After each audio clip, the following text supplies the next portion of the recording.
Hi everyone, welcome to Criminology lockdown style. The plan for us is that I will do a number of videos where I go through the material, etc.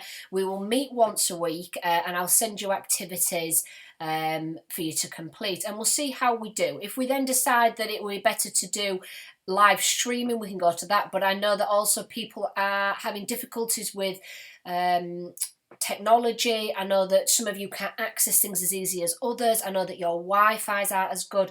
So for now, this seems like the best option, and then you can dip in and out of the YouTube videos, you can re-go over them, you can do multiple in one go, etc. So we'll see how this works for now. We'll see if it works for the majority, and if not, we'll come up with another plan. But I know that this way works better for my other classes, so we'll see how it works for criminology. Obviously, the current situation is that your January exam has been, at this point, postponed. So obviously your January exam itself has been cancelled. You will not be doing your exam next week. So there's been a lot of last minute prepping and planning to get Unit 2 started, because obviously all my planning for this week was to do with preparing you for next week's exam. So there's been a lot of last minute changes. We are going to start Unit 2, which has nothing to do with what you would have done next week. So Unit 2 is a completely new unit. We are starting the second half of your course, the second part of your course. So all you need to do is to make sure that all of your Unit 1 materials, all your campaign materials, everything, all your grid sheets, the lot, are safely stored. You also need to make sure that they are completely finished and completed, because if we do have to redo your internal assessment, if we do have to do your internal assessment as you would have done next week again, in order to be able to give you a grade, because we do need to grade you, and obviously doing that assessment would be the best way of giving you a grade. I don't know how much notice you will get. This might be very much a case of we will be doing it on this date and we need to get ready. So you need to have everything prepared. You need to keep going over your notes, over your grid sheets, keep all of that in your mind at the same time as doing Unit 2, because we can't just wait around, because then you'll get too far behind. So we are starting Unit 2, but you need to keep your Unit 1 stuff safe. You need to make sure it is completely finished, so that we are prepared just in case you do have to do the internal exam. So let me make myself smaller. We'll get the PowerPoint up.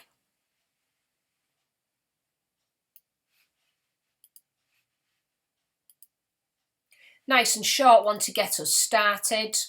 So please do make some notes though on this, because you will not have grid sheets for this part of the course. This part of the course is notes and worksheets and booklets, so you will not have grid sheets for this, because they're not of relevance. You don't do an internal exam like you would have just done. So this unit is examined completely differently. I don't know how it will be examined yet, because we're still waiting for Ofcom and the examining board, the DFE, etc., to make the decision on what they're doing, and obviously your exam board to decide what they're doing. So we'll see what the situation is, but all we need to do is we need to start the topic, start the unit, go from here, and then we will be able to fill in the gaps as and when we need to, when the time is right. So, an introduction to Unit 2. These are the criminological theories.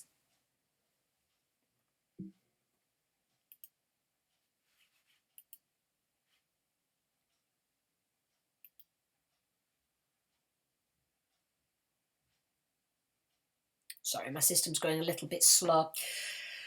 What this unit is about then. So this unit looks at why people commit crime. What makes a criminal commit their acts?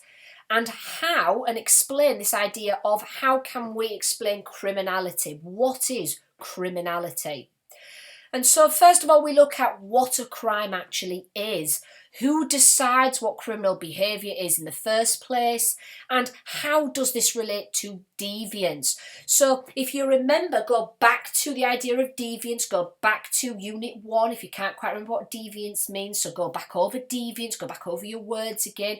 And I want you to think about, how do you decide what should be a crime? So how do you think that we should decide on crimes? Who decides it as a whole?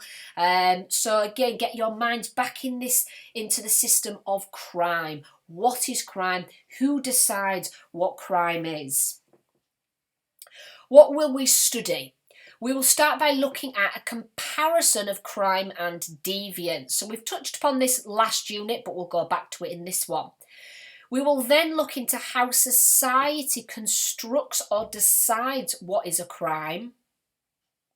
And then next we will go on to look at a range of theories on how people become criminals. How do people become criminals? And we look at these three ways: biological, individual and sociological. It's so exciting. I cannot wait to cover this material with you. It is so interesting. You've got a bit of psychology in this, you've got a bit of sociology in this, you'll have a bit of philosophy in this. It really will capture all these different arguments, and they're so interesting.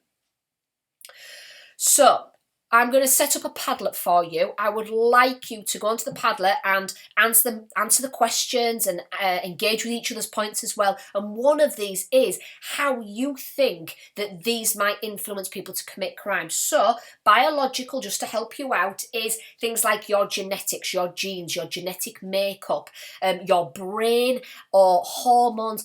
How do you think these might affect why people commit crimes?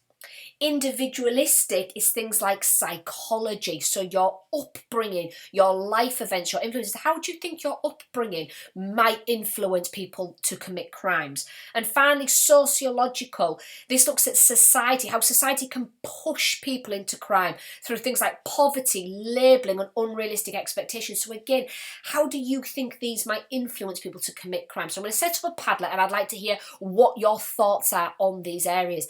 If you're unsure at this point what it means by these, do a little bit of research, do a little bit of Googling. Obviously, we're going to go into these in more detail, but any words that we bring out that you don't know about, please feel free to look into them in more detail online, because there's so much online for these. But quite a number of you will be studying sociology, quite a number of you will be studying biology or psychology. So for you, these are things you'll already be able to talk about and consider.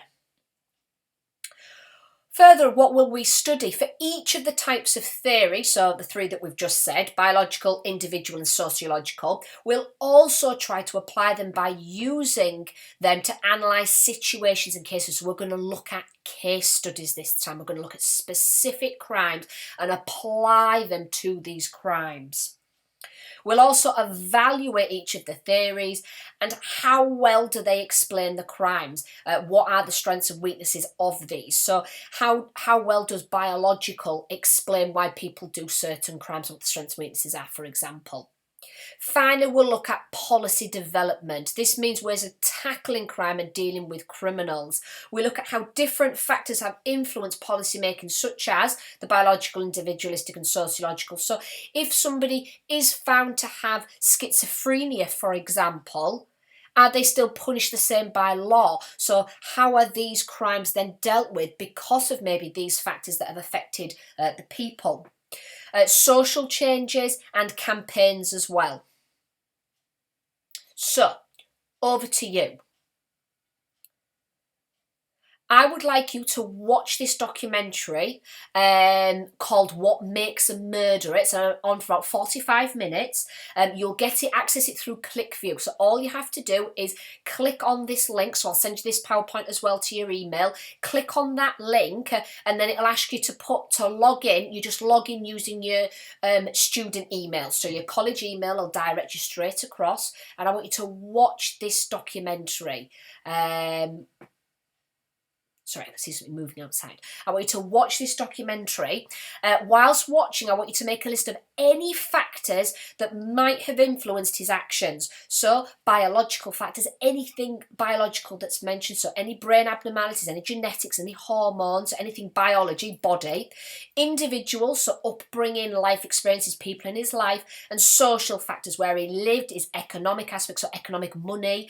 In institutions like his school. And so, I'd like like you to make a list, and I want that list to be sent to me. So I would like that list to be sent to me, but at this stage, so the list will be sent to me next week. So I just want you to make your notes on the first part of the PowerPoint. I want you to do the Padlet, and then the list is second. So you're going to have a couple of lessons to do this, so there's no rush at all. So you're going to have a couple of lessons. So I want you to do this properly. I want you to really research into these different things, really look them up. Start to delve into these 3 different factors. See what you find. Watch other things.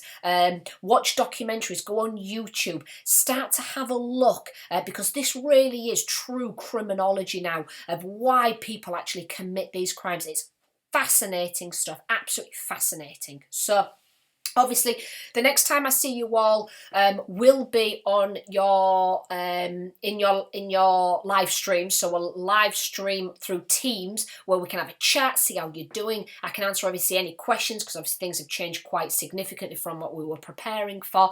And then you have the time to watch the documentary, do your research, etc. Before we then start breaking down Unit 2 together, which will be next week. So thank you very much, everybody. Of course, if you have any questions or problems, you don't have to wait for your last lesson of the week when we have a stream together. You can email me at any point with any questions or problems. But at this point now, it's moving forward, starting Unit 2, engaging with the Padlet, really thinking about and doing some research and just enjoying it. This is so interesting. You're gonna absolutely love it. So do your best. Any problems though, let me know. Otherwise, thanks very much everybody, and I'll see you all soon. Bye guys. Let's cancel all of this down.